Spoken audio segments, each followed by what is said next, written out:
Good afternoon. The information that I'm going to provide to you right now is strictly preliminary.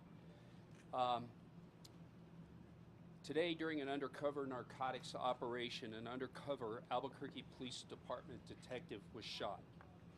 The preliminary investigation shows that the detective was shot by another Albuquerque Police Department officer.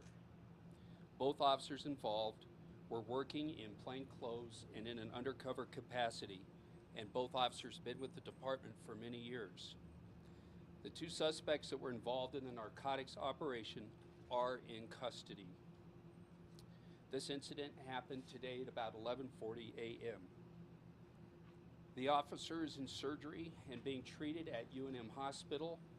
His condition is critical.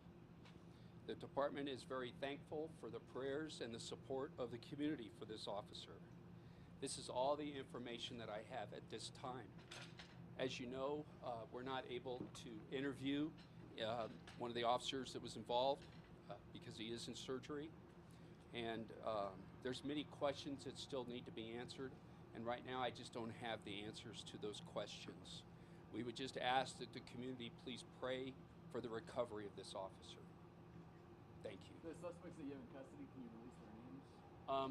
I'm sorry, I don't have that information. We'll get that information to you. And not releasing officers' names? No, as a matter of fact, the mayor has been with the family. We've been with the family since they arrived at the hospital, and the families have asked that we not release the name of the officer, so we're not going to be doing that right now. It was an undercover detective. Mayor, you're here. Do you want to make any statements? Well, you know, this is a tragedy day in our city, and for this department, this is not a phone call any family ever wants to get, or that you ever want to get as a mayor. So we're just asking our community to do several things. Number one, keep the officer in your prayers. Keep the entire department in your prayers. These men and women go out every day. They risk their lives, and this is just another example, an all too frequent example of how dangerous police work can be. I want to thank the doctors and everybody that are working with this officer and doing everything that they can, and we just really appreciate them as well.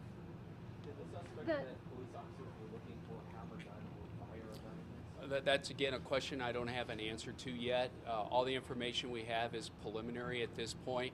I did ask our investigators to give me as much information as I could about the incident itself, and what I provided is the best that I can do right now.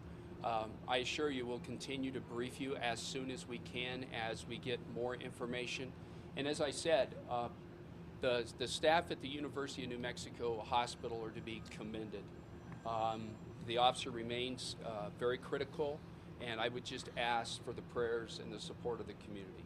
Thank you, guys. Thank you for understanding. Chief, last question. When do you expect the next update to be? We'll put out a release, guys. Yeah, we'll try and get something out as soon as we know more. Okay, we want the community to know. Thank you. Thank you. Thank you. We have our statement we'll be putting out shortly, and then obviously I'll be keeping you guys in touch throughout the night. Just as soon as I know more, you'll know more. All right? It's very, very preliminary, guys. So thank you guys for coming.